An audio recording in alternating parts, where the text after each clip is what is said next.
여기 뭔가 있어요. 삽이 딱딱한 무언가에 부딪혔습니다. 선영은 손으로 흙을 쓸어냈어요. 이혼 위자료로 받은 땅이었습니다. 시어머니가 현금 대신 던져준 외딴 산자락이었어요. 땅 속에 이런 게 묻혀 있었다고요? 마을 사람들은 저주받은 땅이라 했습니다. 주인마다 망했다고요. 하지만 선영은 곧 알게 됐어요. 이건 저주가 아니었습니다. 그 땅엔 누군가의 비밀이 숨겨져 있었던 거예요. 이야기 시작 전에 구독, 좋아요 부탁드립니다. 지금 어디에서 듣고 계신가요? 댓글로 남겨주시면 그곳으로 복이 넝쿨째 찾아갑니다. 법원 복도는 차가웠습니다. 조정실 문을 나서자마자 시어머니가 선영 앞을 가로막았어요. 얼굴엔 아무 표정도 없었죠. 그저 차갑게 한마디만 던졌습니다. 이제 남남이니까 말 조심해. 선영은 고개를 숙였습니다. 대꾸할 힘도 대꾸할 말도 없었거든요. 결혼 생활 10년이 이 한마디로 정리되는 순간이었습니다. 조정실 안은 더 차가웠습니다. 양쪽 변호사가 앉아있고 가운데 테이블 위엔 서류 뭉치가 놓여 있었어요. 위자료 협의 자리였습니다. 선영은 조용히 자리에 앉았습니다. 시어머니와 남편은 이미 반대편에 앉아 있었죠. 시어머니가 먼저 입을 열었습니다. 현금은 없어요. 대신 토지로 줄게요. 선영은 고개를 들었습니다. 변호사가 서류를 넘기며 설명을 시작했지만 선영의 귀엔 아무것도 들리지 않았어요. 그때 시어머니가 등기부등본을 탁자에 내려쳤습니다. 탁 소리가 조정실 안에 울렸습니다. 먹고 떨어지라고 주는 거야. 선영은 떨리는 손으로 등기부를 집어들었어요. 집원을 확인했습니다. 경기도 어느 산자락, 들어본 적도 없는 동네였습니다. 면적은 제법 넓었지만 위치를 보니 외진 곳이었습니다. 이게 위자료예요? 선영이 작게 물었어요. 시어머니는 코웃음을 쳤습니다. 살 사람은 살더라. 남편이 처음으로 입을 열었습니다. 그 정도면 고맙게 받아. 선영은 남편을 쳐다봤습니다. 한때 여보라고 불렀던 사람, 당신이라고 의지했던 사람이었어요. 하지만 지금 그는 어머니 옆에 앉아서 고개도 제대로 들지 못하고 있었습니다. 선영은 알았습니다. 이 사람은 처음부터 자기 편이 아니었다는 걸요. 조정이 성립됐습니다. 변호사가 최종 확인을 받고 서류에 도장이 찍혔습니다. 시어머니와 남편은 일어서서 먼저 나갔습니다. 선영에게 눈길 한 번 주지 않았어요. 조정실 문이 닫히고 선영은 혼자 남았습니다. 선영은 자리에서 일어나지 못했어요. 변호사가 물었습니다.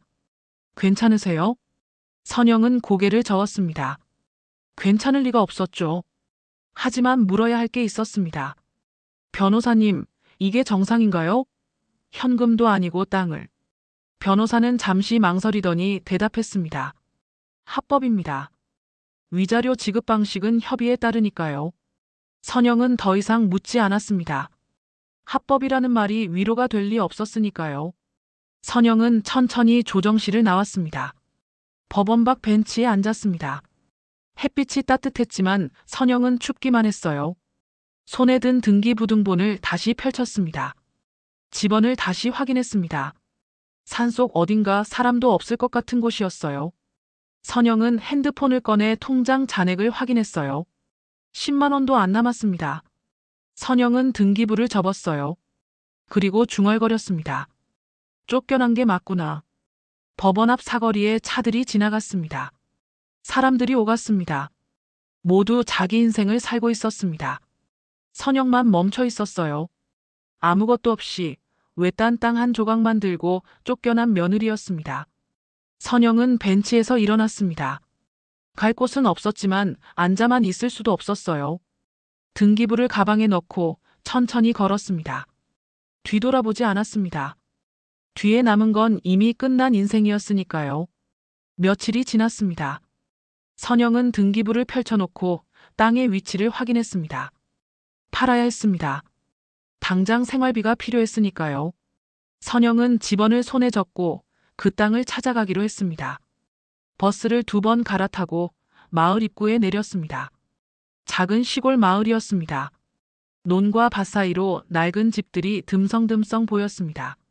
선영은 마을 입구 정류장 앞 구멍가게로 들어갔습니다. 주인 할머니가 물었습니다. 어디 찾아요? 선영은 손에 적어온 집원을 보여드렸어요.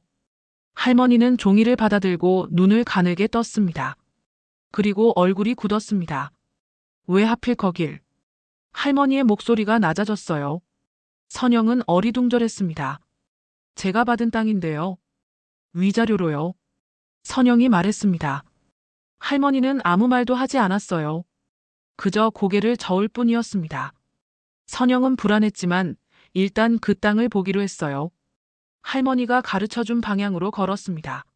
마을 사람 몇 명이 밭에서 일하고 있었습니다. 선영이 지나가자 힐끔힐끔 쳐다봤어요. 선영은 한 할아버지께 다가가 물었습니다. 이 땅 아세요? 집원을 보여드렸습니다. 할아버지는 잠시 보더니 표정이 변했어요. 거긴 가지 마시오. 그리고 더 이상 말을 하지 않았습니다. 선영은 가슴이 답답했어요. 뭔가 이상했습니다. 처음엔 그냥 무심코 넘겼지만 반응이 반복되자 불안이 커졌습니다. 선영은 마을을 벗어나 산길로 접어들었어요. 한참을 올라가니 외딴 산자락이 나타났습니다. 잡초가 무성했고 사람의 손길이 닿지 않은 곳이었습니다. 선영은 주변을 둘러봤습니다. 정말 아무것도 없었습니다. 그저 버려진 땅이었어요. 선영은 다시 마을로 내려왔습니다. 부동산 중개업소를 찾아갔어요. 문을 열고 들어가니 중년 남자가 책상에 앉아 있었습니다. 선영은 등기부를 꺼내 보여줬습니다. 이 땅 좀 팔고 싶은데요. 중개업자는 등기부를 받아들었습니다. 집원을 확인하더니 표정이 미묘하게 변했어요. 아, 여기. 중개업자는 말끝을 흐렸습니다. 그리고 선영을 쳐다봤어요. 어떻게 이 땅을 갖게 되셨어요? 위자료로 받았어요. 선영이 대답했습니다. 중개업자는 고개를 끄덕였어요. 그리고 한숨을 쉬었습니다. 주인들이 다 오래 못 갔어요, 그 땅은. 선영은 귀를 의심했습니다. 무슨 말씀이세요? 중개업자는 책상 서랍을 열어 낡은 노트를 꺼냈습니다. 손으로 쓴 메모들이 빼곡했어요. 지난 10년 동안 주인이 3번 바뀌었어요. 한 명도 제대로 못 버텼죠. 선영은 노트를 내려다봤습니다. 정말 거래 기록이 3번 있었어요. 날짜와 함께 민원 발생, 허가 지연, 공사 중단 같은 메모들이 적혀 있었습니다. 중개업자가 말을 이었습니다. 첫 번째 주인은 개발업자였어요. 땅 사고 공사 시작했는데 민원이 쏟아지고 허가가 취소됐죠. 결국 부도 났어요. 선영은 입술을 깨물었습니다. 두 번째 주인은 개인 투자자였어요. 땅 사고 얼마 안 돼서 이혼했어요. 가정이 완전히 파탄났죠. 몇 달 뒤엔 급사했다고 들었어요. 선영의 손이 떨렸습니다. 세 번째 주인은 외지 사람이었어요. 계약까지 했는데 갑자기 야반도주했어요. 연락도 안 되고요. 중개업자는 선영을 똑바로 쳐다봤습니다. 동네에서는 그 땅을 저주받은 땅이라고 불러요. 저주받은 땅. 선영은 그 말을 되뇌었습니다. 저주라니 말도 안 되는 소리였어요. 하지만 마을 사람들의 반응이, 중개업자의 말이 모두 사실이었습니다. 중개업자가 잠시 망설이더니 말했습니다. 근데 전 주인분도 참 이상했어요. 이상했다고요? 땅 받으시고 한 번도 안 오셨어요.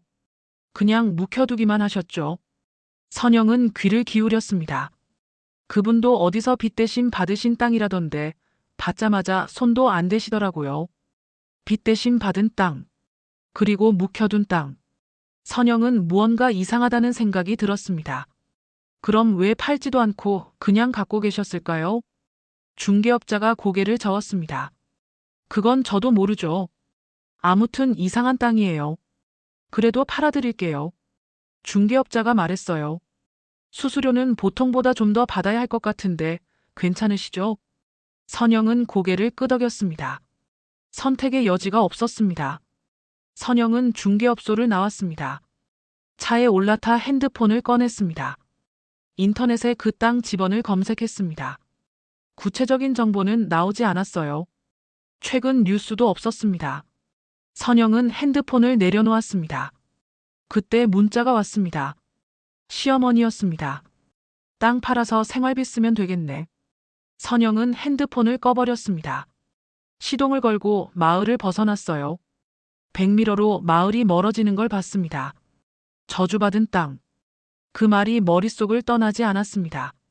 선영은 운전대를 꽉 쥐었습니다. 팔아야 했어요. 빨리 팔아서 이 모든 걸 끝내야 했습니다. 선영은 집으로 돌아왔습니다. 작은 원룸이었어요. 짐도 많지 않았습니다. 이혼 후 급하게 얻은 방이었으니까요. 선영은 가방에서 부동산 중개업자가 복사해준 서류를 꺼냈습니다. 과거 거래 내역이었어요. 첫 번째 주인은 개발업자였습니다. 이름 옆에 적힌 날짜를 보니 10년 전이었습니다. 중개업자가 적어준 메모가 있었어요. 공사 시작 후 민원 폭주, 허가 취소, 부도. 선영은 메모를 읽고 또 읽었습니다. 두 번째 주인은 개인 투자자였습니다. 5년 전 거래였어요. 메모에는 이렇게 적혀 있었습니다. 측량 오류 반복 대출 거절, 이혼 후 사망. 선영은 손끝이 차가워지는 걸 느꼈습니다. 세 번째 주인은 외지인이었습니다. 3년 전 거래였습니다. 메모는 간단했어요. 계약 후 문제 반복, 야반 도주, 연락 두절. 선영은 서류를 내려놓았습니다. 세 사람 모두 망했습니다. 하나같이 그 땅을 산 뒤 인생이 무너졌습니다. 우연이라고 하기엔 너무 똑같았습니다. 선영은 중개업자가 했던 말을 떠올렸습니다.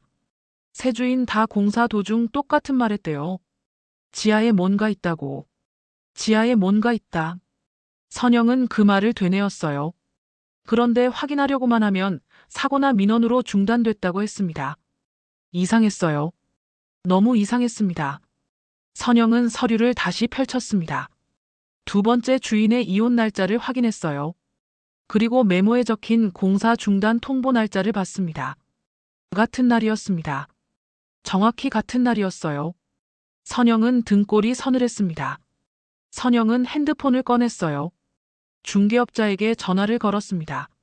저기요, 두 번째 주인분 유족 연락처 혹시 아세요? 중개업자는 잠시 망설이더니 대답했습니다. 딸분이 한번 오신 적 있어요. 번호 남겨두셨는데. 선영은 번호를 받아 적었어요. 그리고 바로 전화를 걸었습니다. 신호음이 길게 울렸습니다. 받지 않으면 어쩌나 싶었는데 통화 버튼이 눌렸습니다. 여보세요? 젊은 여자 목소리였습니다. 저 그 땅 관련해서 연락드렸어요. 지금 그 땅 명의자인데요. 아, 상대방이 한숨을 쉬었습니다. 또 주인이 바뀌었군요. 네. 그런데 아버님이 돌아가시기 전에 그 땅에 대해 뭐라고 하셨는지 여쭤봐도 될까요? 전화 너머로 긴 침묵이 흘렀습니다. 그리고 여자가 말했습니다. 아버지가 돌아가시기 전 몇 달 동안 계속 그 땅 얘기만 하셨어요. 무슨 얘기를요? 땅 속에 뭔가 있다고, 땅 속에 뭔가 묻혀 있다고 계속 그러셨어요. 선영의 심장이 빨리 뛰었습니다. 근데 확인을 못 하셨대요. 공사할 때마다 이상한 일이 생겨서요. 그러다 회사도 망하고 집안도 망가지고. 여자의 목소리가 떨렸습니다. 그 땅 조심하세요. 제발요. 전화가 끊겼습니다. 선영은 핸드폰을 든 채 멍하니 앉아 있었어요. 땅 속에 뭔가 묻혀 있다. 세 주인이 모두 같은 말을 했습니다. 그런데 아무도 확인하지 못했습니다. 선영은 다시 핸드폰을 들었어요. 이번엔 시어머니에게 전화를 걸었습니다. 신호음이 울리고 시어머니가 받았습니다. 왜? 차가운 목소리였습니다. 어머님, 그 땅 어떻게 갖게 되신 거예요? 빚 대신 받은 거야. 왜? 다른 주인들도 다 망했다던데요. 시어머니가 코웃음을 쳤습니다. 그런 소문 듣지 마. 미신이야. 미신이면 왜 어머님은 안 팔고 저한테 주신 거예요? 시어머니가 말을 잃었습니다. 그리고 곧 화를 냈습니다. 받은 것도 모자라 따지기까지 해. 팔기 싫으면 그냥 가지고 있어. 통화가 끊겼습니다. 선영은 핸드폰을 내려놓았어요. 시어머니도 알고 있었습니다. 분명히 알고 있었습니다. 그래서 손도 안 대고 묵혀뒀던 거였어요. 그리고 며느리한테 넘긴 거였습니다. 선영은 책상 앞에 앉았습니다. 등기부등본을 다시 펼쳤어요. 그리고 공책을 꺼내 메모하기 시작했습니다. 첫 번째 주인, 두 번째 주인, 세 번째 주인. 모두 망한 시점, 공사 중단된 시점, 이상한 일이 생긴 시점. 하나하나 적어 내려갔습니다. 밤이 깊어갔습니다. 선영은 메모를 멈추지 않았습니다. 이건 우연이 아니었어요. 저주도 아니었습니다. 뭔가 있었습니다. 땅속에 분명 뭔가 있었습니다. 선영은 노트북을 켰습니다. 인터넷에 그 지역 개발 관련 기사를 검색했어요. 몇 개가 나왔습니다. 2000년대 초반 대규모 개발 계획 발표 환경단체 반발로 사업 축소 개발 사업자 교체. 일부 구간 백지와 선영은 기사를 하나씩 읽었습니다. 개발이 예정됐다가 무산된 지역이었어요. 선영의 땅도 그 구역 안에 포함돼 있었습니다. 더 검색했습니다. 하지만 최근 기사는 없었어요. 10년 전 이후론 아무 소식이 없었습니다. 마치 모두가 그 땅을 잊어버린 것처럼요. 선영은 노트북을 덮었습니다. 머릿속이 복잡했어요. 개발 계획, 백지화, 연달아 망한 주인들, 땅속에 뭔가 묻혀 있다는 증언. 퍼즐 조각들이 흩어져 있었지만 아직 맞춰지지 않았습니다. 선영은 창밖을 봤습니다. 밤이 깊었어요. 현장에 가면 뭔가 알게 될까요? 선영은 불안했지만 동시에 궁금했습니다. 며칠이 지났습니다. 선영은 결심했어요. 팔아야 했습니다. 아무리 생각해도 답은 그것뿐이었어요.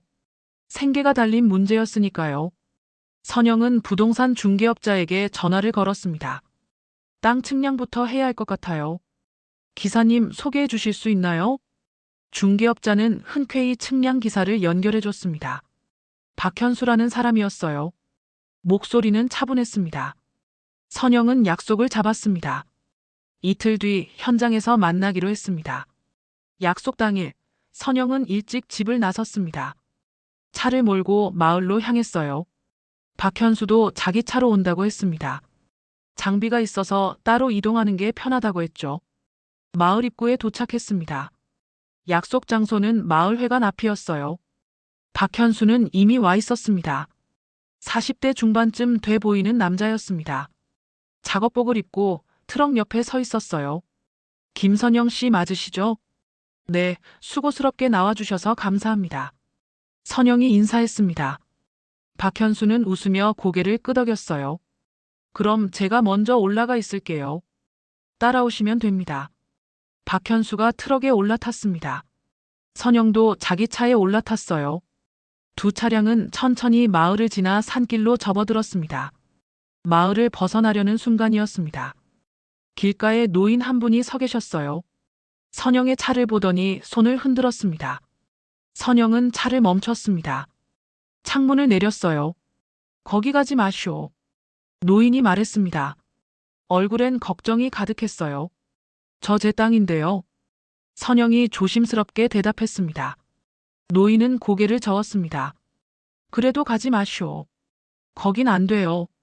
노인은 더 이상 말하지 않았습니다. 그저 손사래만 쳤어요. 선영은 창문을 올리고 다시 출발했습니다. 앞서가던 박현수 트럭이 잠시 멈춰섰다가 다시 움직였어요. 산길은 좁고 험했습니다.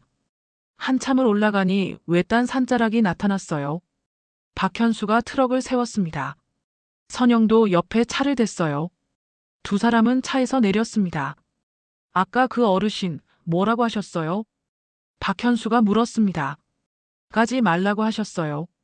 선영이 대답했습니다. 박현수는 피식 웃었어요. 미신심한 동네네요. 시골은 다 그래요. 박현수는 트럭에서 장비를 꺼냈습니다. 선영은 주변을 둘러봤어요. 잡초만 무성한 땅이었습니다. 박현수는 장비를 들고 땅 여기저기를 걸어 다녔어요. 측정을 시작했습니다. 지형이 좀 특이하네요. 박현수가 중얼거렸습니다. 그리고 한 지점에 멈춰 섰어요. 장비를 내려다봤습니다. 이상한데요. 뭐가요? 선영이 다가갔습니다. 박현수는 장비 화면을 보여줬어요. 수치가 계속 튀네요. 같은 지점인데 측정할 때마다 달라져요. 박현수는 몇 번을 반복했습니다. 하지만 결과는 똑같았어요. 수치가 일정하지 않았습니다. 혹시 지하에 뭔가 있는 거 아닐까요? 선영이 조심스럽게 물었습니다.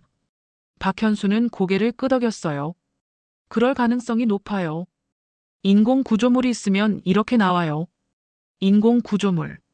선영의 머릿속에 유족의 말이 떠올랐습니다. 땅속에 뭔가 묻혀 있다고 계속 그러셨어요. 선영은 가슴이 두근거렸어요. 내일 다시 와서 시범 굴착 좀 해볼까요? 정확히 확인하려면 그래야 할 것 같은데요. 박현수가 제안했습니다. 선영은 박현수와 함께 문제 지점 주변을 걸었습니다. 박현수가 땅을 살펴보며 말했어요. 이 지역 토질이 원래 단단한 편인데 여기만 이상해요.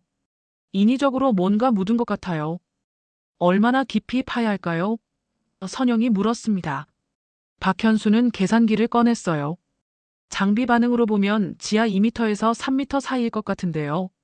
생각보다 깊진 않아요. 선영은 발밑을 내려다봤습니다. 바로 이 아래 뭔가 있다는 게 믿기지 않았어요. 혹시 위험한 건 아닐까요? 폭발물 같은 거요. 선영이 조심스럽게 물었습니다. 박현수는 고개를 저었어요. 금속 반응이 고르게 나와요. 폭발물보다는 구조물에 가까워요. 아마 금고나 컨테이너 같은 거 아닐까 싶은데요. 박현수가 장비를 정리하며 말했습니다. 내일 아침 일찍 오는 게 좋겠어요. 해 떨어지기 전에 작업 끝내야 하니까요. 선영은 알았다고 대답했습니다. 해가 기울기 시작했습니다. 박현수는 장비를 정리했어요. 선영도 차로 돌아갔습니다. 두 사람은 산길을 내려가기 시작했어요. 박현수 트럭이 앞서갔고 선영차가 뒤따랐습니다. 그런데 산길 중간쯤 왔을 때였습니다. 선영의 차에서 이상한 소리가 났어요. 덜컹거리더니 갑자기 시동이 꺼졌습니다. 선영은 당황해서 다시 시동을 걸었어요. 하지만 걸리지 않았습니다. 앞서가던 박현수 트럭이 멈춰 섰습니다. 백미러로 선영차가 멈춘 걸 본 거였어요. 박현수가 내려와 선영차로 다가왔습니다. 무슨 일이세요? 시동이 안 걸려요. 선영이 말했습니다. 박현수는 보닛을 열어 확인했어요. 고개를 갸웃거렸습니다. 배터리 문제 같은데 여기선 고칠 수가 없어요. 견인차를 불러야 할 것 같은데. 박현수는 핸드폰을 꺼냈습니다. 하지만 신호가 잡히지 않았어요. 신호가 안 잡히네요. 선영도 핸드폰을 확인했습니다. 마찬가지였어요. 신호가 불안정했습니다. 박현수는 잠시 생각하더니 말했습니다. 제가 차로 내려가서 견인차 보낼게요. 여기 계세요. 네. 선영은 불안했지만 고개를 끄덕였어요. 박현수는 트럭에 올라탔습니다. 천천히 산길을 내려가기 시작했어요. 트럭 소리가 점점 멀어졌습니다. 그리고 완전히 사라졌어요. 선영은 혼자 남았습니다. 주변은 고요했어요. 해는 점점 더 기울고 있었습니다. 선영은 차 안에 앉아 있었습니다. 주변은 조용했어요. 바람 소리도 새 소리도 들리지 않았습니다. 그저 고요함만 가득했어요. 선영은 핸드폰을 다시 꺼냈습니다. 여전히 신호가 잡히지 않았어요. 해가 점점 기울었습니다. 하늘이 붉게 물들었어요. 산 그림자가 길어지기 시작했습니다. 선영은 시계를 봤어요. 오후 6시였습니다. 박현수가 내려간 지 30분쯤 지났어요. 견인차가 오려면 시간이 걸릴 거였습니다. 산길이 험해서 빨리 올라올 수도 없을 거예요. 선영은 한숨을 쉬었습니다. 차 안에서 기다릴 수밖에 없었어요. 선영은 차 문을 잠갔습니다. 그리고 시트를 뒤로 젖혔어요. 조금이라도 편하게 앉으려고요. 창밖을 내다봤습니다. 산자락이 보였어요. 잡초가 무성한 땅, 아까 박현수가 장비 수치가 이상하다고 했던 그곳이었습니다. 지하에 인공 구조물이 있을 가능성이 높아요. 박현수의 말이 떠올랐습니다. 그리고 문득 유족의 말도 생각났어요. 땅속에 뭔가 묻혀 있다고 계속 그러셨어요. 선영은 가슴이 두근거렸습니다. 땅속에 뭔가 있다. 정말 뭔가 있는 걸까요? 선영은 고개를 저었어요. 지금은 그런 생각할 때가 아니었습니다. 빨리 견인차가 와서 이곳을 벗어나는 게 중요했어요. 해가 완전히 졌습니다. 어둠이 내렸어요. 산속이라 그런지 칠흑 같았습니다. 가로등도 없고 불빛도 없었어요. 차 안만 희미하게 밝았습니다. 선영은 핸드폰 배터리를 확인했어요. 30%였습니다. 배터리 아껴야 해. 선영은 절전 모드를 켰습니다. 화면도 어둡게 조정했어요. 그리고 핸드폰을 내려놓았습니다. 시간이 흘렀습니다. 오후 8시가 됐어요. 여전히 아무 소리도 들리지 않았습니다. 견인차는 오지 않았어요. 선영은 불안해지기 시작했습니다. 왜 이렇게 안 오지? 선영은 다시 핸드폰을 들었습니다. 신호를 확인했어요. 여전히 한 칸도 안 잡혔습니다. 선영은 한숨을 쉬었어요. 기다릴 수밖에 없었습니다. 그때였습니다. 어디선가 소리가 들렸어요. 둔탁한 울림이었습니다. 선영은 귀를 기울였어요. 소리는 땅속에서 나는 것 같았습니다. 쿵. 다시 한번 울렸습니다. 선영은 몸을 움츠렸어요. 바람도 없는데 소리가 났습니다. 자연적인 소리가 아니었어요. 쿵. 쿵. 소리가 반복됐습니다. 리듬이 있었어요. 마치 누군가 뭔가를 두드리는 것 같았습니다. 선영은 심장이 빨리 뛰는 걸 느꼈어요. 소리를 자세히 들어보니 금속성이었습니다. 바위나 흙이 부딪히는 소리가 아니었어요. 분명한 금속 마찰음이었습니다. 쇳소리 같은 거였어요. 선영은 유족의 말을 다시 떠올렸습니다. 땅속에 뭔가 묻혀 있다고. 심장이 더 빨리 뛰었습니다. 선영은 창밖을 내다봤어요. 어둠 속에서 아무것도 보이지 않았습니다. 하지만 소리는 계속 들렸어요. 쿵, 쿵, 쿵. 선영은 생각했습니다. 이건 자연 소리가 아니야. 분명히 뭔가 있었습니다. 땅속에 뭔가 있었어요. 인공 구조물, 아니면 다른 무언가. 선영은 손이 떨렸습니다. 시간이 더 흘렀습니다.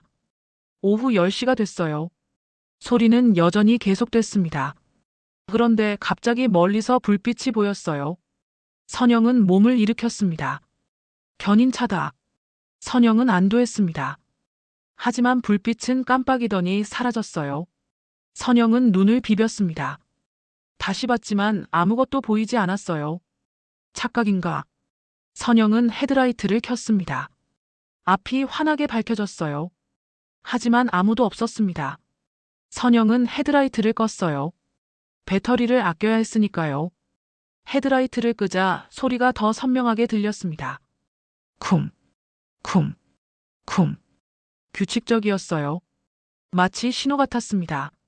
선영은 소름이 돋았어요. 선영은 핸드폰을 들었습니다. 일일이 신고를 해야겠다고 생각했어요. 신호가 안 잡혀도 일단 시도해보기로 했습니다. 112를 눌렀어요. 신호음이 울렸습니다. 하지만 곧 끊겼어요. 신호가 불안정했습니다. 선영은 다시 눌렀어요. 이번에도 똑같았습니다. 신호음만 울리다 끊겼어요. 제발. 선영은 3번째 시도했습니다. 하지만 결과는 같았어요. 전화가 연결되지 않았습니다. 선영은 핸드폰을 내려놓았어요. 손이 계속 떨렸습니다. 그때 차 밖에서 뭔가 스치는 소리가 났습니다. 바스락. 선영은 숨을 멈췄어요. 다시 한번 소리가 났습니다. 바스락. 뭔가 차 주변을 지나가는 것 같았어요. 선영은 창문을 확인했습니다. 잠겨 있었어요.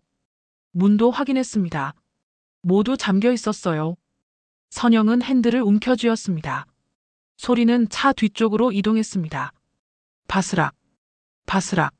선영은 백미러를 봤어요. 어둠만 보였습니다. 아무것도 보이지 않았어요. 하지만 소리는 분명히 들렸습니다. 그리고 갑자기 모든 소리가 멎었습니다. 땅속 소리도 차박 소리도 멈췄어요. 완전한 침묵이었습니다. 선영은 숨소리조차 내지 않으려고 했어요. 침묵은 더 무서웠습니다. 소리가 날 때보다 더 무서웠어요. 언제 다시 들릴지 몰랐으니까요. 선영은 가만히 앉아 있었습니다. 움직이지 않았어요. 시간이 천천히 흘렀습니다. 자정이 지났어요. 그리고 새벽 1시, 2시, 3시. 선영은 한숨도 자지 못했습니다. 눈을 감을 수가 없었어요. 귀를 계속 기울이고 있었습니다. 새벽 4시쯤이었습니다. 멀리서 닭 우는 소리가 들렸어요. 선영은 그제야 정신을 차렸습니다. 닭 소리라니. 사람 사는 곳이 가까이 있다는 뜻이었어요. 선영은 창밖을 봤습니다. 하늘이 조금씩 밝아오고 있었어요. 새벽이었습니다. 선영은 안도의 한숨을 쉬었어요. 밤이 지나갔습니다. 긴 밤이 드디어 지나갔어요. 선영은 시트에 기댔습니다. 온몸에 힘이 빠졌어요. 하지만 잠들 수는 없었습니다. 견인차를 기다려야 했으니까요. 하늘이 점점 더 밝아졌습니다. 주변이 보이기 시작했어요. 산자락, 잡초, 그리고 선영의 차. 어젯밤 그 소리들이 거짓말처럼 느껴졌습니다. 하지만 선영은 알고 있었어요. 분명히 들었습니다. 땅속에서 나는 금속 소리, 차 밖을 지나가던 뭔가를. 선영은 중얼거렸습니다. 왜 다들 망했는지 이제 알겠어. 이곳엔 뭔가 있었습니다. 저주는 아니었어요. 하지만 뭔가 있었습니다. 사람들을 무너뜨리는 뭔가가 이 땅 속에 숨어 있었어요. 선영은 날이 완전히 밝기를 기다렸습니다. 그리고 박현수가 오기를, 견인차가 오기를 간절히 기다렸어요. 이곳을 벗어나고 싶었습니다. 하루빨리 벗어나고 싶었어요. 새벽 7시쯤이었습니다. 선영은 여전히 차 안에 앉아 있었어요. 한숨도 자지 못했습니다. 눈은 충혈돼 있었고 온몸이 뻐근했어요. 하지만 정신만큼은 또렷했습니다. 산길 아래에서 차 소리가 들렸습니다. 선영은 고개를 들었어요. 트럭 한 대가 올라오고 있었습니다. 박현수였어요. 선영은 안도의 한숨을 쉬었습니다. 박현수가 차에서 내렸습니다. 선영 차로 걸어왔어요. 선영도 차 문을 열고 나왔습니다. 박현수는 선영을 보자마자 놀란 표정을 지었어요. 괜찮으세요? 안색이 안 좋으신데요. 박현수가 걱정스럽게 물었습니다. 선영은 고개를 저었어요. 견인차는요? 선영이 물었습니다. 박현수는 미안한 표정을 지었어요. 어제 산 아래 내려가서 바로 견인차 불렀는데요. 다른 사고 현장 가느라 못 온대요. 밤새 연락했는데 새벽에야 끝났다고 해서요. 박현수가 설명했습니다. 대신 제가 배터리 충전기 가져왔어요. 일단 충전하면 시동 걸릴 거예요. 박현수는 트럭에서 장비를 꺼냈습니다. 선영차 배터리에 연결했어요. 몇 분 기다린 후 시동을 걸어봤습니다. 다행히 걸렸어요. 이제 괜찮으실 거예요. 그런데 박현수가 선영을 쳐다봤습니다. 혹시 밤새 괜찮으셨어요? 뭔 일 없으셨고요? 선영은 대답하지 않았습니다. 어젯밤 일을 어떻게 설명해야 할지 몰랐어요. 대신 다른 말을 했습니다. 빨리 끝냅시다. 오늘 꼭 확인해야 해요. 선영의 목소리는 단호했습니다. 박현수는 잠시 선영을 쳐다봤어요. 뭔가 있었던 것 같았지만 묻지 않았습니다. 대신 고개를 끄덕였어요. 네, 알겠습니다. 어제 말씀드린 지점부터 시작할게요. 박현수는 트럭에서 삽과 장비를 꺼냈습니다. 선영도 따라갔어요. 어제 장비 수치가 이상했던 그 지점이었습니다. 박현수가 땅에 삽을 꽂았습니다. 첫 삽을 떴어요. 흙이 빠져나왔습니다. 두 번째, 세 번째. 박현수는 계속 땅을 팠어요. 선영은 옆에서 지켜봤습니다. 박현수가 갑자기 멈췄습니다. 삽이 뭔가에 부딪힌 소리가 났어요. 딱딱한 감촉이었습니다. 박현수는 조심스럽게 주변 흙을 더 파냈어요. 회색빛이 드러났습니다. 콘크리트였어요. 박현수는 손으로 흙을 쓸어냈습니다. 점점 더 넓은 면이 나타났어요. 콘크리트 구조물이에요. 박현수가 말했습니다. 선영은 가슴이 뛰었어요. 정말 뭔가 있었습니다. 땅 속에 정말 뭔가 묻혀 있었어요. 박현수는 계속 파냈습니다. 콘크리트 구조물에 윤곽이 드러났어요. 그리고 한쪽 끝에 철제 문 같은 게 보였습니다. 녹슬어 있었어요. 오래된 것 같았습니다. 이건 금고 같은데요. 박현수가 중얼거렸습니다. 선영은 무릎을 꿇고 앉았어요. 철제 문을 가까이서 봤습니다. 정말 금고였어요. 땅 속에 묻힌 금고였습니다. 박현수는 주변을 더 파냈습니다. 금고 전체가 드러났어요. 생각보다 컸습니다. 선영은 손을 뻗어 금고를 만졌어요. 차가운 쇠의 감촉이었습니다. 경찰 불러야 할 것 같은데요. 박현수가 조심스럽게 말했습니다. 선영은 손을 멈췄어요. 경찰을 부르면 일이 커질 거였습니다. 조사를 받아야 할 거고 시간도 오래 걸릴 거예요. 선영은 망설였습니다. 그냥 다시 묻어버릴까? 모른 척하고 땅을 팔까? 그러면 간단할 거였어요. 복잡한 일도 없을 거고요. 하지만 어젯밤이 떠올랐습니다. 땅속에서 울리던 금속 소리, 차 밖을 지나가던 뭔가. 선영은 생각했어요. 이 땅을 사면 또 누군가 망하겠지. 그리고 유족의 말도 생각났습니다. 땅속에 뭔가 묻혀 있다고 계속 그러셨어요. 아버지는 평생 그 말만 하다 돌아가셨어요. 확인도 못하고요. 선영은 결심했습니다. 신고할게요. 제대로 알아봐야 할 것 같아요. 선영이 말했습니다. 박현수는 고개를 끄덕였어요. 제 핸드폰으로 할게요. 여기선 신호가 안 잡히니까 제가 내려가서 신고하고 올게요. 박현수가 말했습니다. 선영은 고마웠어요. 네, 부탁드려요. 박현수는 다시 차를 몰고 산을 내려갔습니다. 선영은 혼자 남았어요. 금고 앞에 앉아 있었습니다. 녹슨 철제문을 바라봤어요. 이 안에 뭐가 들어있을까요? 1시간쯤 지났을까요? 산길에서 여러 대의 차 소리가 들렸습니다. 선영은 일어섰어요. 경찰차 2대와 박현수 트럭이 올라오고 있었습니다. 경찰관들이 내렸습니다. 4명이었어요. 한 명이 선영에게 다가왔습니다. 명의자분이시죠? 네, 그렇습니다. 선영이 대답했습니다. 경찰관은 금고를 확인했어요. 그리고 동료들과 뭔가 이야기를 나눴습니다. 무전으로 어디론가 연락도 했어요. 일단 개봉 작업 들어가겠습니다. 증인으로 계셔주세요.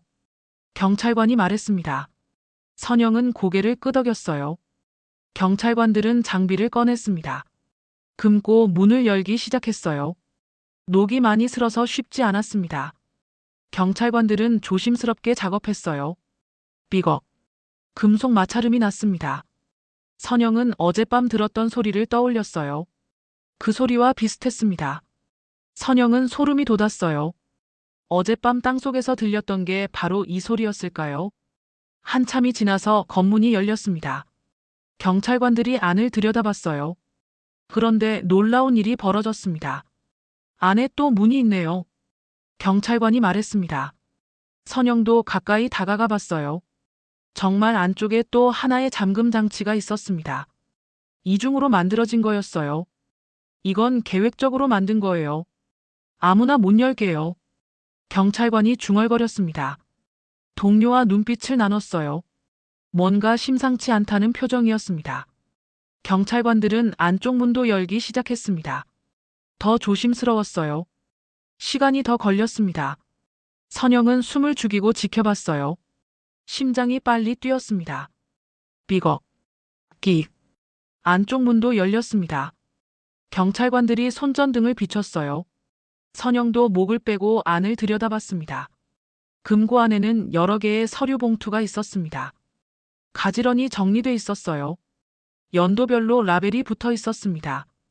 2000년대 초반부터 2010년대까지였어요. 10년이 넘는 기간 동안 쌓인 것들이었습니다. 이건 전부 증거물로 압수해야겠습니다. 경찰관이 말했습니다. 그리고 조심스럽게 봉투들을 꺼내기 시작했어요. 하나씩 개봉해서 확인했습니다. 첫 번째 봉투가 열렸습니다. 안에는 국권 지폐가 들어있었어요. 5만 원권이었습니다. 낡았지만 보존 상태는 괜찮았어요. 상당한 액수였습니다. 두 번째 봉투가 열렸습니다. 서류들이 나왔어요. 차명 계좌 관련 문서였습니다. 경찰관이 훑어봤어요. 표정이 굳었습니다. 이거 불법 자금 은닉 관련된 것 같은데요. 경찰관이 말했습니다. 다른 경찰관에게 보여줬어요. 그들도 고개를 끄덕였습니다. 세 번째 봉투도 열렸습니다. 부동산 거래 내역서와 계약서 사본들이었어요. 네 번째는 공사 관련 서류였습니다. 허가증, 민원 기록, 사고 보고서. 봉투마다 다른 내용이 들어있었어요. 경찰관들은 서류를 하나하나 확인했습니다. 사진도 찍었어요. 선영은 옆에서 지켜봤습니다. 점점 더 많은 서류가 나왔어요. 이거 상당히 조직적으로 숨긴 거네요. 경찰관 한 명이 말했습니다. 연도별로 정리까지 해놨어요. 10년 넘게 계속 쌓아온 거예요. 다른 경찰관이 대답했습니다. 선영은 금고를 다시 봤어요. 이중 잠금 장치, 땅속 깊이 묻힌 구조물, 연도별로 정리된 서류들. 모두 계획적이었습니다. 선영은 깨달았습니다. 이건 단순한 금고가 아니었어요. 누군가의 범죄를 숨기기 위한 은닉처였습니다. 그리고 이 땅은 그걸 감추기 위한 도구였던 거예요. 그래서 공사할 때마다 사고가 났던 거였습니다. 민원이 들어왔던 거고요. 허가가 취소됐던 거였습니다. 누군가 일부러 방해했던 거예요. 이 금고가 드러나지 않게요. 주인들은 아무것도 몰랐습니다. 그저 땅을 샀을 뿐이었어요. 하지만 땅을 개발하려 할 때마다 문제가 생겼던 거죠. 투자금은 묶이고 사업은 망하고 가정은 파탄났습니다. 저주가 아니었어요.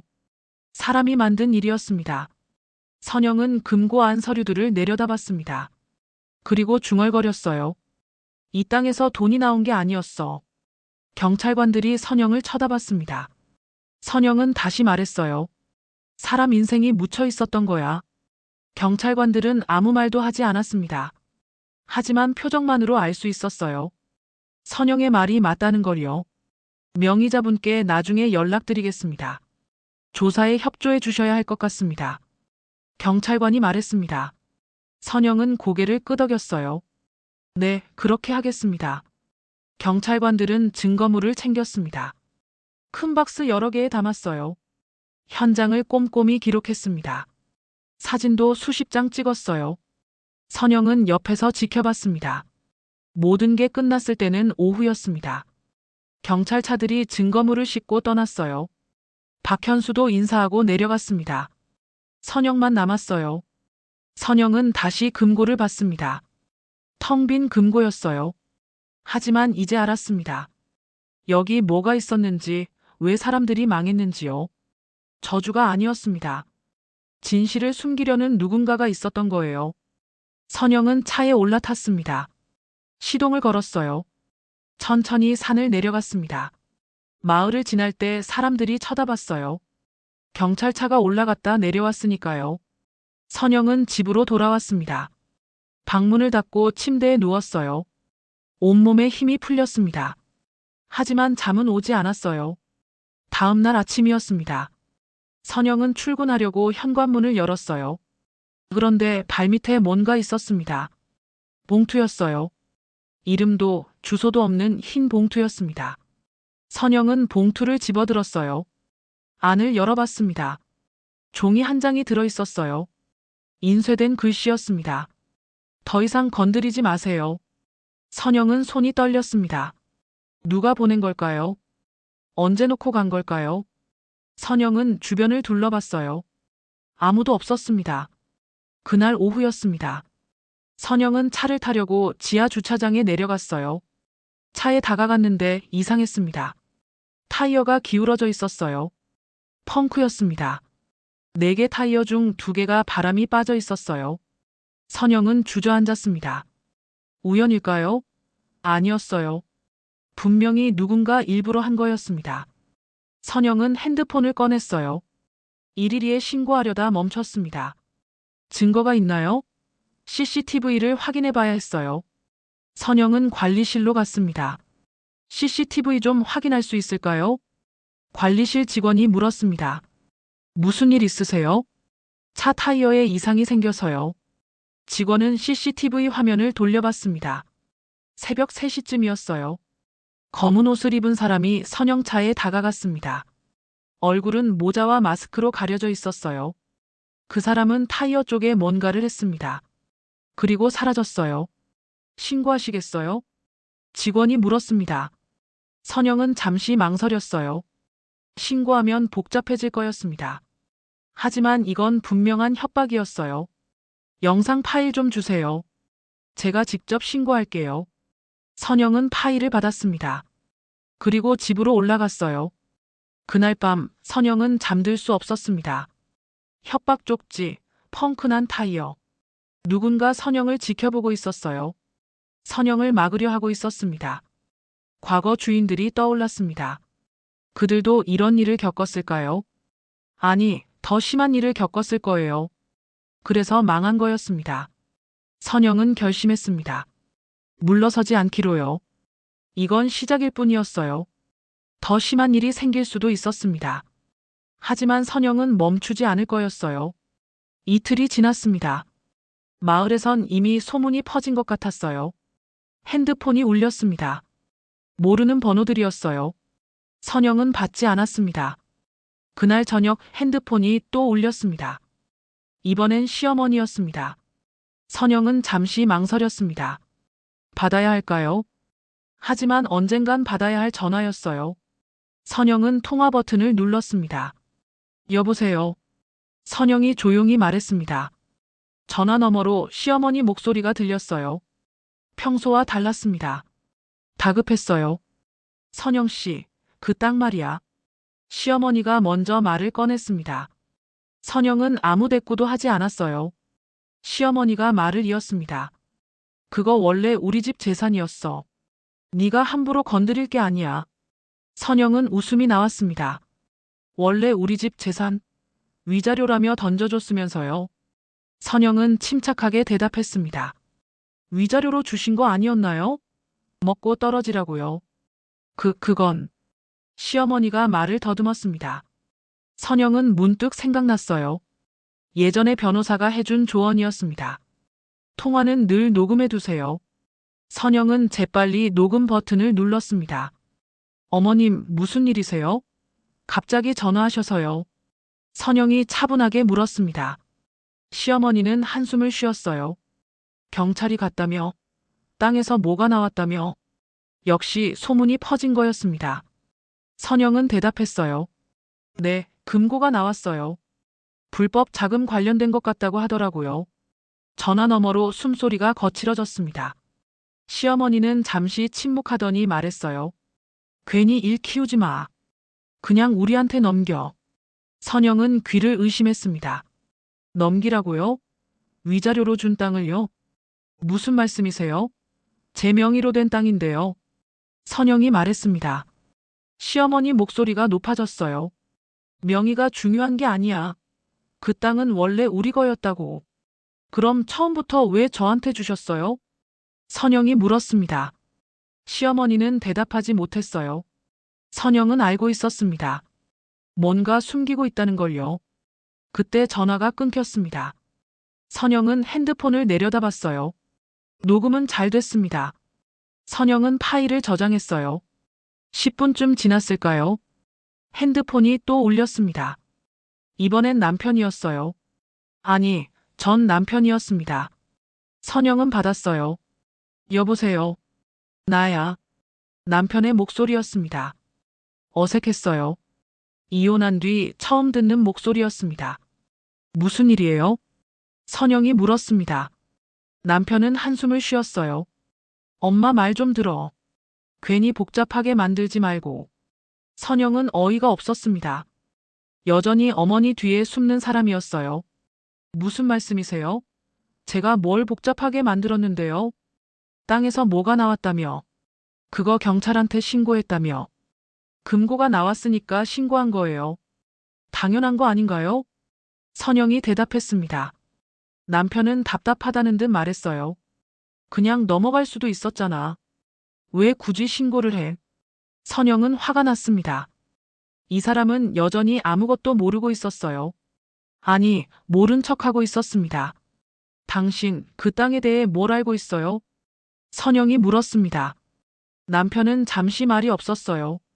그리고 대답했습니다. 나도 잘 모르지. 엄마가 어디서 받은 땅이라는데.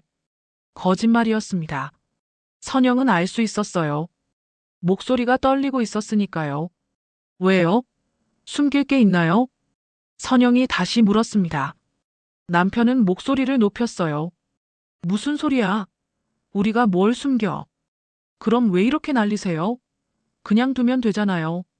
선영이 차분하게 말했습니다. 남편은 할 말을 잃은 듯 했어요. 잠시 침묵이 흘렀습니다. 그때 전화기 너머로 다른 목소리가 들렸습니다. 시어머니였어요. 전화 나한테 줘봐. 시어머니가 남편한테 말하는 소리였습니다. 바스락 소리가 나더니 시어머니가 전화를 받았어요. 선영 씨. 시어머니 목소리가 달라져 있었습니다. 아까처럼 다급하지 않았어요. 오히려 차가웠습니다. 네. 선영이 대답했습니다. 시어머니가 말했어요. 네가 감당 못할 일이야. 그만둬. 협박이었습니다. 회유가 안 되니 이제 협박을 하는 거였어요. 선영은 웃음이 나왔습니다. 무슨 말씀이신지 모르겠네요. 알아들었을 거야. 우리 변호사 선임할 거야. 그 땅명에 이전 무효 소송 걸 거고. 시어머니가 말했습니다.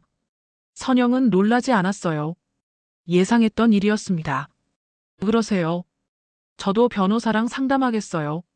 선영이 대답했습니다. 시어머니는 코웃음을 쳤어요. 변호사 비용 있어? 없으면서 뭘? 그건 제가 알아서 할 일이에요. 선영이 말했습니다. 시어머니는 한숨을 쉬었어요. 마지막으로 말하는데 그 일에서 손 떼. 내 앞날을 위해서. 그리고 전화가 끊겼습니다. 선영은 핸드폰을 내려다봤어요. 손이 떨렸습니다. 무섭지 않았어요. 화가 났습니다. 선영은 핸드폰을 탁자에 내려놓았습니다. 심호흡을 했어요. 진정해야 했습니다. 감정적으로 대응하면 안 됐어요. 선영은 물을 한 잔 마셨습니다. 그리고 소파에 앉았어요. 창밖을 봤습니다. 밤이었어요. 조용했습니다. 선영은 생각했습니다. 시댁이 이렇게 나온다는 건 뭔가 숨기고 있다는 뜻이었어요. 그 땅에 대해, 금고에 대해 분명히 알고 있었습니다. 처음부터요. 그래서 선영한테 넘긴 거였어요. 위자료라는 명목으로요. 문제가 생기면 선영이 떠안게요. 자기들은 빠져나갈 수 있었습니다. 하지만 계획이 틀어졌습니다. 선영이 금고를 발견했으니까요. 경찰에 신고했으니까요. 이제 시댁은 당황하고 있었어요. 그래서 전화한 거였습니다. 선영은 결심했습니다. 물러서지 않기로요. 선영은 핸드폰을 들고 녹음 파일을 다시 들어봤습니다. 시어머니와 남편의 목소리가 또렷했어요. 그 땅은 원래 우리 거였다고. 엄마 말 좀 들어. 네가 감당 못할 일이야. 하나하나가 증거였습니다. 선영은 파일을 클라우드에 백업했어요. 혹시 모를 일에 대비해서요. 그리고 작은 노트를 꺼냈습니다. 지금까지 있었던 일들을 시간 순서대로 정리하기 시작했어요. 법원 조정, 땅 방문, 중개업자 만남, 금고 발견, 경찰 신고, 시댁 연락. 하나하나 날짜와 함께 적었습니다. 변호사가 말했었어요. 기록이 중요합니다. 선영은 그 말을 기억하고 있었습니다. 밤이 깊어갔습니다. 선영은 침대에 누웠어요. 잠들려고 했습니다. 하지만 쉽지 않았어요. 자정쯤이었을까요? 밖에서 차 소리가 들렸습니다. 선영은 눈을 떴어요. 귀를 기울였습니다. 차 한 대가 건물 앞에 섰습니다. 시동을 끄지 않았어요. 그냥 서 있었습니다. 선영은 일어나 창문으로 다가갔어요. 커튼 틈으로 내다봤습니다. 검은 승용차였습니다. 외제차 같았어요. 번호판은 보이지 않았습니다. 차 안에 사람이 있는 것 같았지만 어두워서 잘 안 보였어요. 선영은 가슴이 두근거렸습니다. 저 차는 뭘까요? 왜 저기 서 있을까요? 선영은 핸드폰을 들었어요. 신고해야 할까요? 하지만 차는 아무것도 하지 않았습니다. 그냥 서 있을 뿐이었어요. 10분쯤 지났을까요? 차가 천천히 움직이기 시작했습니다. 그리고 사라졌어요. 선영은 한참 동안 창가에 서 있었습니다. 차는 돌아오지 않았어요. 선영은 다시 침대로 갔습니다. 하지만 잠들 수 없었어요. 새벽까지 뜬 눈으로 있었습니다. 밖을 계속 확인했어요. 차는 다시 나타나지 않았습니다. 아침이 밝았습니다. 선영은 창밖을 봤어요. 평범한 아침이었습니다. 어젯밤 일이 꿈처럼 느껴졌어요. 하지만 선영은 알고 있었습니다. 꿈이 아니라는 걸요. 시댁이 압박하고 있다는 걸요. 선영은 확신했습니다. 처음부터 알고 있었다고요. 그 땅에 뭔가 있다는 걸요. 선영은 핸드폰을 들었습니다. 인터넷에서 변호사 사무실을 검색했어요. 상담 예약을 했습니다. 오늘 오후였어요. 선영은 씻고 옷을 갈아입었습니다. 거울을 봤어요. 피곤한 얼굴이었습니다. 하지만 눈빛은 달랐어요. 단호했습니다. 선영은 집을 나섰습니다. 변호사 사무실로 향했어요. 이제 시작이었습니다. 진짜 싸움은 이제부터였어요. 변호사 사무실은 조용했습니다. 선영은 상담실에 앉아 있었어요. 맞은편에 변호사가 앉아 있었습니다. 50대쯤 돼 보이는 여자 변호사였어요. 상황은 대강 이해했습니다. 위자료로 받은 땅에서 금고가 발견됐고 경찰 조사가 시작됐다는 거죠. 변호사가 정리했습니다. 선영은 고개를 끄덕였어요. 네, 맞습니다. 그런데 시댁에서 계속 연락이 와요. 땅을 넘기라고요. 선영이 말했습니다. 변호사는 메모를 했어요. 통화 녹음은 하셨나요? 네, 어제부터 시작했어요. 선영이 핸드폰을 보여줬습니다. 변호사는 만족스러운 표정을 지었어요. 잘하셨어요. 앞으로도 계속 녹음하세요. 중요한 증거가 될 겁니다. 변호사가 말했습니다. 그리고 서류를 꺼냈어요. 경찰 조사에는 성실히 협조하시면 됩니다. 명의자분이니까 참고인 조사 받으실 거예요. 네. 선영이 대답했습니다. 변호사는 잠시 선영을 쳐다봤어요. 힘드시겠지만 포기하지 마세요. 포기하시면 시댁이 다 가져갑니다. 변호사의 말이 가슴에 와닿았습니다. 선영은 고개를 끄덕였어요. 상담을 마치고 나왔습니다. 이틀 뒤였어요. 경찰서에서 연락이 왔습니다. 참고인 조사를 받으러 나와달라는 거였어요. 선영은 약속 시간에 맞춰 경찰서로 갔습니다. 조사실은 밝았습니다. 생각보다 분위기가 부드러웠어요. 형사 한 명이 선영을 맞이했습니다. 앉으세요. 오시느라 수고하셨습니다. 형사가 말했습니다. 선영은 의자에 앉았어요. 형사는 서류를 펼쳤습니다. 명의자분이 협조해 주셔야 수사가 가능합니다.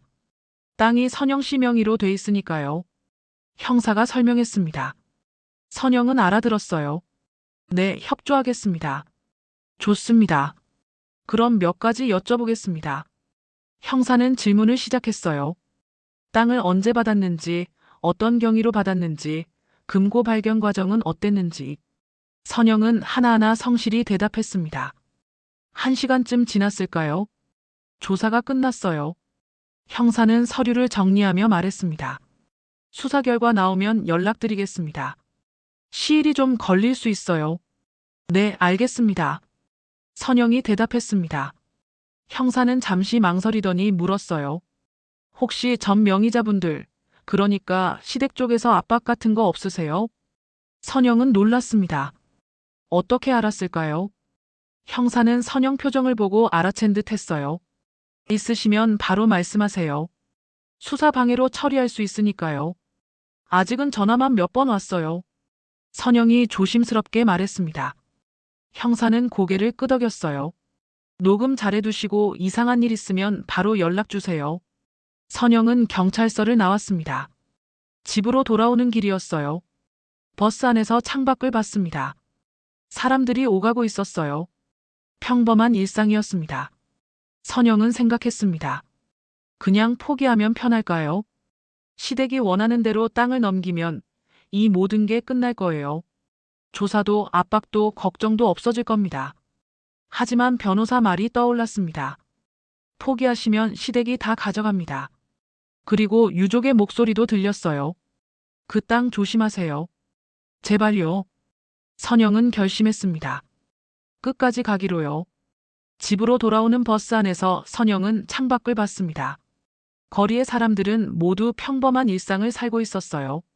선영은 생각했습니다. 불과 몇 달 전만 해도 자신도 저렇게 평범하게 살았었죠. 남편이 있고 시댁이 있고 정해진 일상이 있었습니다. 하지만 지금은 모든 게 달라졌어요. 혼자였습니다. 의지할 사람도 없었어요. 하지만 이상하게 두렵지 않았습니다. 오히려 홀가분했어요. 내 인생은 이제 내가 책임지는 거야. 선영은 그렇게 중얼거렸습니다. 버스가 정류장에 섰어요. 선영은 일어나 집으로 향했습니다. 내일 또 무슨 일이 생길지 몰랐지만 준비는 돼 있었습니다. 일주일이 지났습니다. 경찰서에서 다시 연락이 왔어요. 조사 결과가 나왔다는 거였습니다. 선영은 다시 경찰서로 갔습니다. 형사는 두꺼운 파일을 앞에 놓고 설명했습니다. 금고 안에서 나온 서류들을 분석했습니다. 결론부터 말씀드리면 불법 자금 은닉 사건이 맞습니다. 선영은 숨을 죽이고 들었어요. 2000년대 초반 그 지역에 대규모 개발 계획이 있었어요. 그 과정에서 불법 자금이 오갔고 일부가 그 땅에 은닉됐습니다. 형사가 말했습니다. 선영은 고개를 끄덕였어요. 문제는 그 다음이에요. 은닉 사실을 숨기기 위해 관련자들이 조직적으로 방해 공작을 했습니다. 방해 공작이요? 선영이 물었습니다. 형사는 서류를 넘기며 설명했어요. 땅 주인이 개발하려고 할 때마다 사고를 유도했어요. 민원을 조작하고 허가를 번복시키고 심지어 장비 고장도 일으켰습니다. 선영은 소름이 돋았습니다. 계획적이었던 거예요. 그래서 주인들이 연달아 망한 겁니다. 투자금은 묶이고 사업은 실패하고 빚만 쌓였죠. 원인도 모른 채요. 형사의 말에 선영은 가슴이 아팠습니다. 두 번째 주인의 유족이 떠올랐어요. 아버지는 끝까지 진실을 몰랐던 거였습니다. 저주가 아니었어요. 선영이 중얼거렸습니다. 형사는 고개를 끄덕였어요. 네, 저주가 아니었습니다. 사람이 만든 일이었어요. 형사는 잠시 침묵했습니다. 그리고 말했어요. 이 사건은 언론에 공개될 겁니다. 공익성이 크니까요. 선영은 가슴이 철렁했습니다. 언론에 공개되면 시댁도 드러날 거였어요. 전명의자였던 분들 이름도 나갈 수 있습니다. 연루 여부를 확인해야 하니까요. 형사가 말했습니다. 선영은 알았어요. 시댁이 곧 큰일을 겪을 거라는 걸요. 선영 씨는 피해자입니다. 그 점 분명히 하겠습니다. 형사가 덧붙였습니다. 선영은 고마웠어요. 사흘 뒤였습니다. 뉴스가 나왔어요. 선영은 집에서 뉴스를 봤습니다. 경기도 한 지역에서 10년 넘게 숨겨진 불법 자금 은닉 사건이 드러났습니다. 피해자만 수십 명에 이르는 것으로 알려졌습니다. 앵커가 말했습니다. 화면에는 그 땅이 나왔어요. 금고가 발견됐던 자리였습니다. 관련자 조사가 진행 중이며 과거 명의자들에 대한 조사도 이뤄질 예정입니다. 뉴스는 계속됐습니다. 시댁 이름은 직접 나오진 않았어요. 하지만 전명의자라는 표현이 나왔습니다. 사람들은 알 거예요. 조금만 찾아보면요. 선영은 핸드폰을 봤습니다. 문자가 수십 개 와 있었어요. 대부분 모르는 번호였습니다. 기자들인 것 같았어요. 선영은 답장하지 않았습니다. 그날 밤이었습니다. 시어머니에게서 전화가 왔어요. 선영은 받지 않았습니다. 다시 걸려왔어요. 또 받지 않았습니다. 10번도 넘게 전화가 왔지만 선영은 한 번도 받지 않았어요. 며칠이 지났습니다. 인터넷에 기사가 쏟아졌어요. 선영은 검색해봤습니다. 시댁 이름이 나와 있었어요. 과거 부동산 투기 의혹까지 함께요. 댓글이 수백 개였습니다. 대부분 비난이었어요. 선영은 더 이상 보지 않았습니다. 핸드폰이 울렸습니다. 남편이었어요. 선영은 이번엔 받았습니다. 여보세요. 나야. 미안해. 남편의 목소리가 떨리고 있었습니다. 나도 몰랐어. 정말 몰랐어. 선영은 대답하지 않았습니다. 믿지 않았어요. 남편은 계속 말했습니다. 제발 좀 도와줘. 엄마가. 선영은 전화를 끊었습니다. 더 이상 들을 필요가 없었어요. 그 사람들과는 이제 끝이었습니다. 선영은 창밖을 봤습니다. 해가 지고 있었어요. 긴 싸움이 끝나가고 있었습니다. 한 달이 지났습니다. 수사는 계속 진행됐어요. 선영은 집에서 조용히 지냈습니다.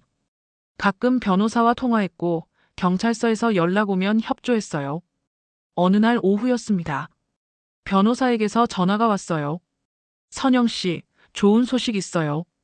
변호사 목소리가 밝았습니다. 선영은 가슴이 두근거렸어요. 땅이 국가관리 대상으로 전환됐어요. 불법 은닉 장소였으니까요. 그럼 저는요? 선영이 물었습니다. 변호사가 설명했어요. 명의자로서 권리가 인정될 겁니다. 모상 절차가 시작될 거예요. 선영은 안도의 한숨을 쉬었습니다. 드디어 끝이 보이는 것 같았어요. 다만 시간이 좀 걸려요. 급하게 생각하지 마시고 기다리세요. 변호사가 당부했습니다.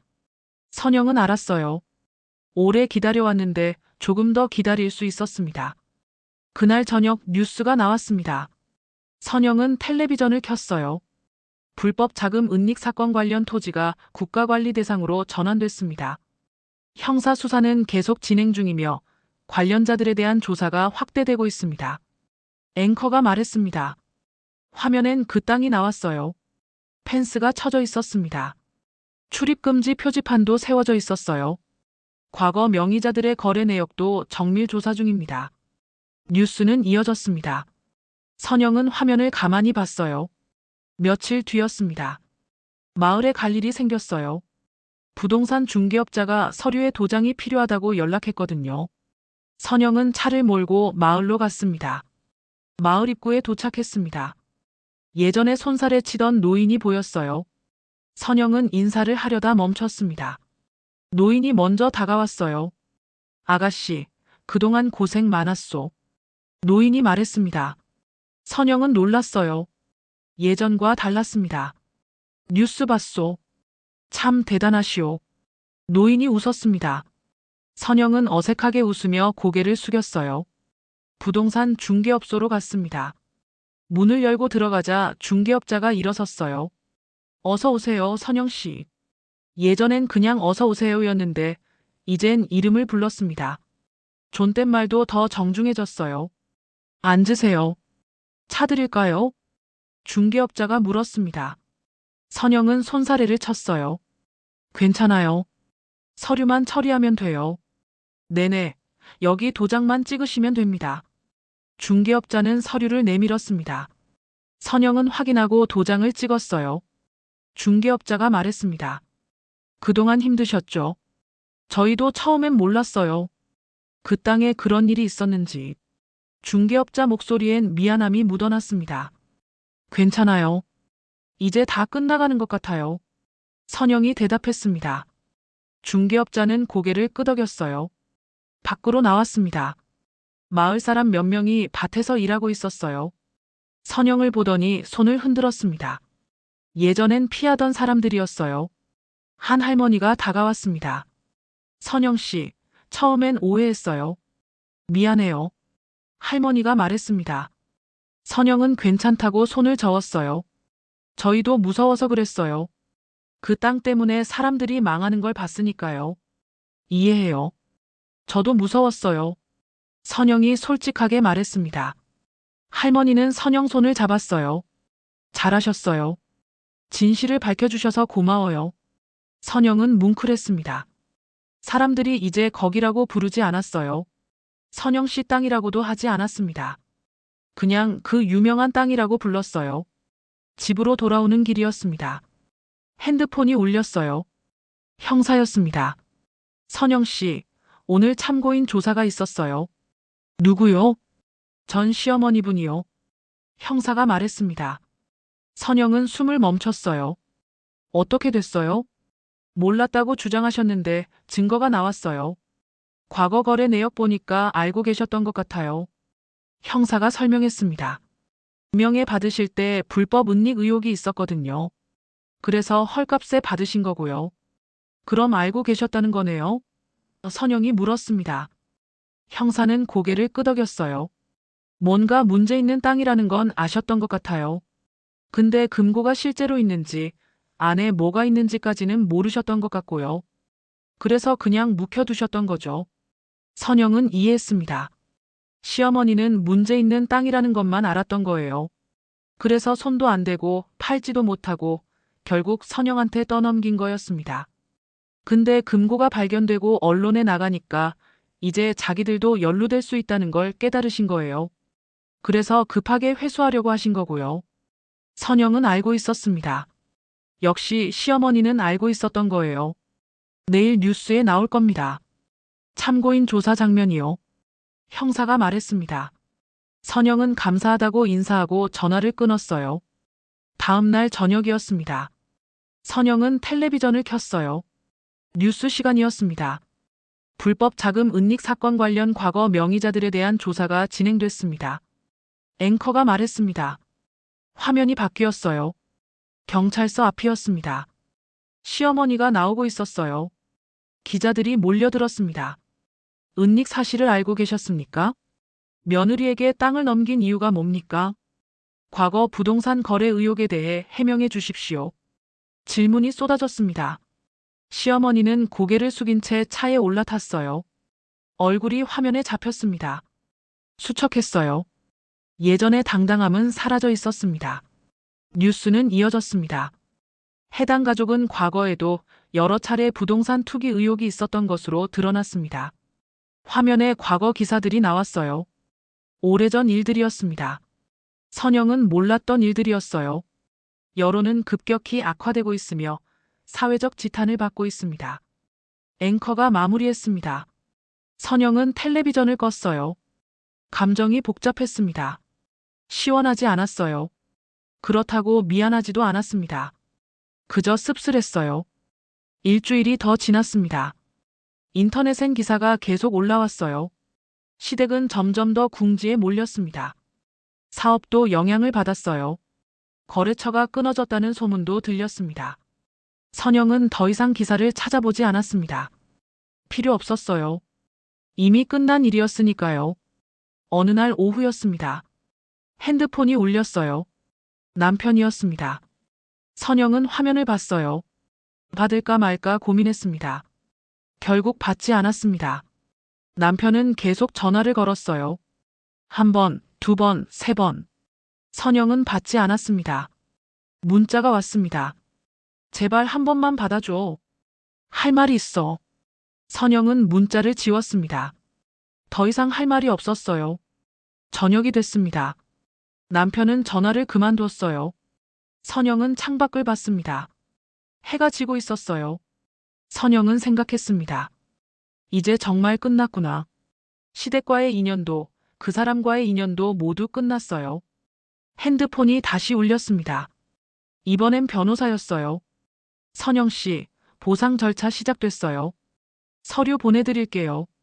변호사가 말했습니다. 선영은 고맙다고 했어요. 힘든 시간 잘 견디셨어요. 이제 좋은 일만 남았어요. 변호사가 격려했습니다. 선영은 미소 지었어요. 전화를 끊고 소파에 앉았습니다. 조용했어요. 평화로웠습니다. 오랜만에 느끼는 평화였어요. 선영은 눈을 감았습니다. 지난 시간들이 떠올랐어요. 법원 복도, 외딴 땅, 하룻밤의 공포, 금고 발견. 모든 게 꿈 같았습니다. 하지만 꿈이 아니었어요. 현실이었습니다. 그리고 그 현실을 선영은 이겨냈어요. 선영은 다시 눈을 떴습니다. 창밖엔 별이 떠 있었어요. 밤하늘이 맑았습니다. 선영은 오랜만에 평온함을 느꼈어요. 내일부터 새로운 시작이었습니다. 진짜 새로운 시작이요. 2달이 지났습니다. 변호사 사무실로 연락이 왔어요. 보상 절차가 본격적으로 시작됐다는 거였습니다. 선영은 사무실로 갔어요. 앉으세요. 좋은 소식이에요. 변호사가 웃으며 말했습니다. 책상 위엔 서류가 두껍게 쌓여 있었어요. 토지 사용 보상하고 장기 권리 침해 배상 절차가 시작됐어요. 변호사가 설명했습니다. 선영은 귀 기울여 들었어요. 단계적으로 진행될 거예요. 먼저 토지 사용에 대한 보상금이 나오고 나중에 권리 침해 배상금이 추가될 겁니다. 얼마나 걸려요? 선영이 물었습니다. 변호사는 달력을 봤어요. 첫 입금은 다음 주쯤 될 거예요. 금액은 수천만 원 정도 될 겁니다. 선영은 가슴이 뛰었습니다. 수천만 원. 평생 모아도 어려운 돈이었어요. 그리고 최종적으로는 수십억 규모가 될 것 같아요. 변호사가 덧붙였습니다. 선영은 숨이 멎는 것 같았어요. 수십억이요? 네. 땅 가치도 있고 10년 넘게 권리를 침해당했으니까요. 정당한 보상이에요. 변호사는 단호하게 말했습니다. 선영은 현실감이 없었어요. 며칠 전까지만 해도 통장에 돈이 거의 없었는데요. 일주일 뒤였습니다. 은행에서 문자가 왔어요.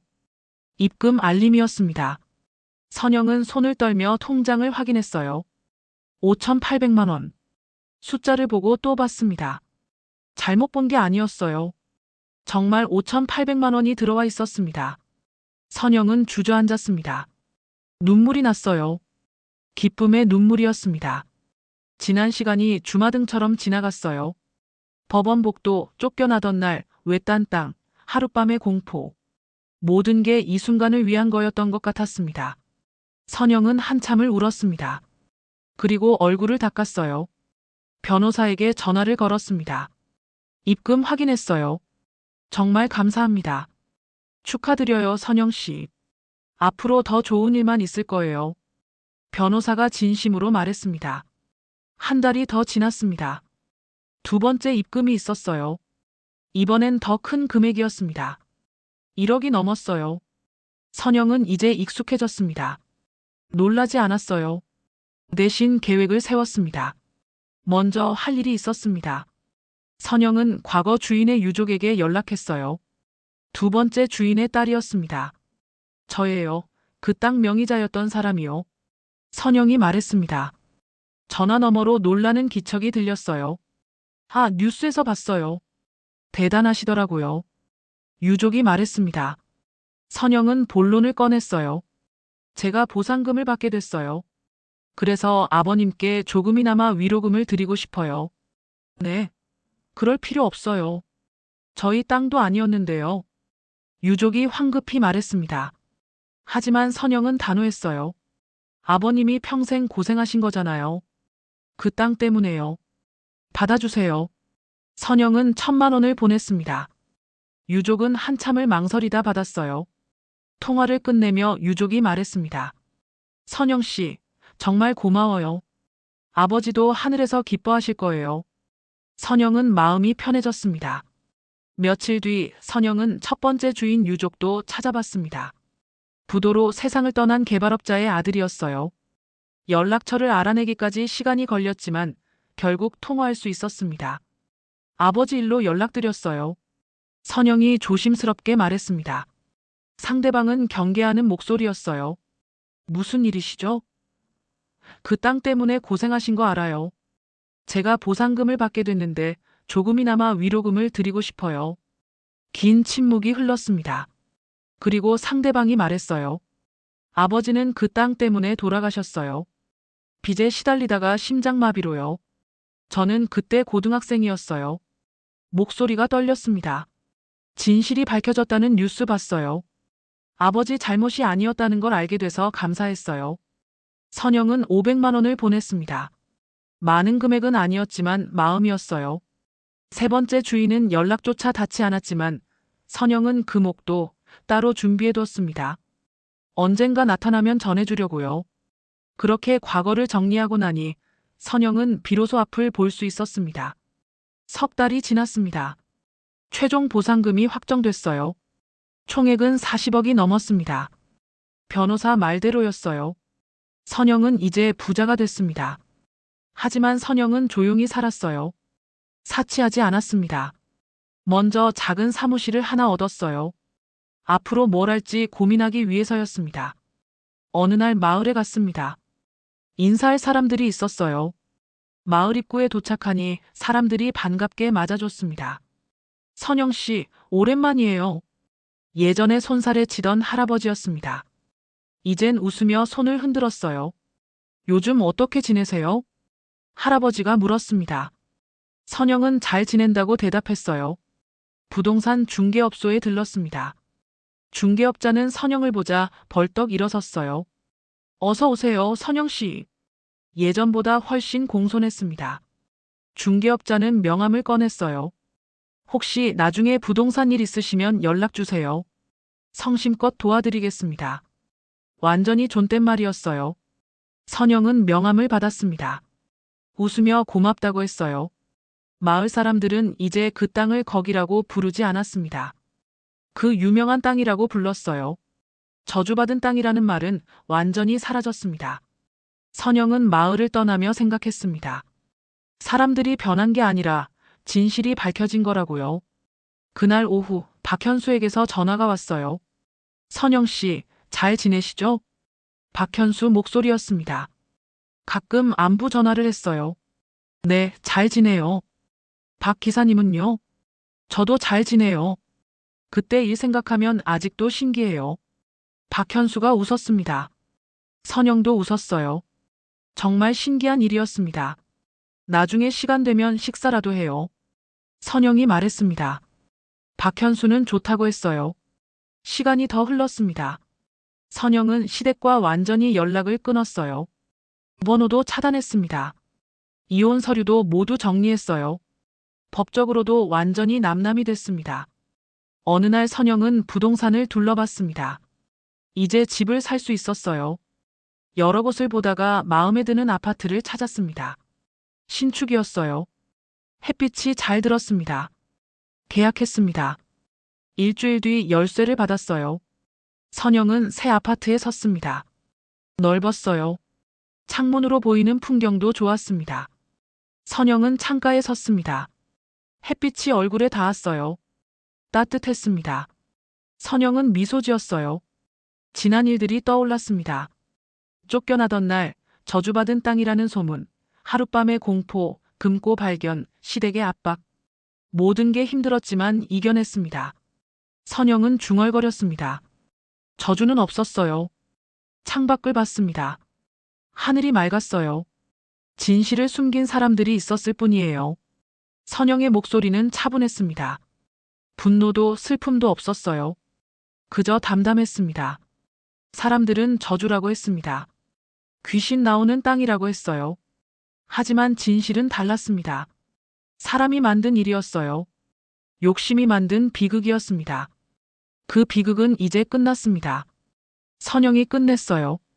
진실을 밝혔으니까요. 선영은 가방을 내려놓았습니다. 새 아파트 열쇠를 손에 쥐었어요. 작고 차가운 쇠였지만 선영에겐 새로운 시작이었습니다. 이제 정말로 새 인생이었습니다. 쫓겨난 며느리가 아니었어요. 누구한테 의지하지 않아도 됐습니다. 선영은 이제 혼자 설 수 있었어요. 창밖으로 해가 지고 있었습니다. 노을이 아름다웠어요. 선영은 한참 동안 노을을 봤습니다. 그리고 다시 미소 지었습니다. 내일은 또 어떤 날이 올까요? 선영은 기대됐습니다. 새 출발이었습니다. 진짜 새 출발이요. 선영은 짐을 풀기 시작했습니다. 하나씩 정리하며 생각했어요. 앞으로 뭘 하며 살까? 누구를 만날까? 어떤 꿈을 꿀까? 생각만으로도 설렜습니다. 선영의 인생은 이제 시작이었으니까요. 저주받은 땅은 없었습니다. 다만 진실을 숨긴 사람들이 있었을 뿐이었어요. 그 진실이 이제 밝혀졌습니다. 그리고 선영은 자유로워졌습니다.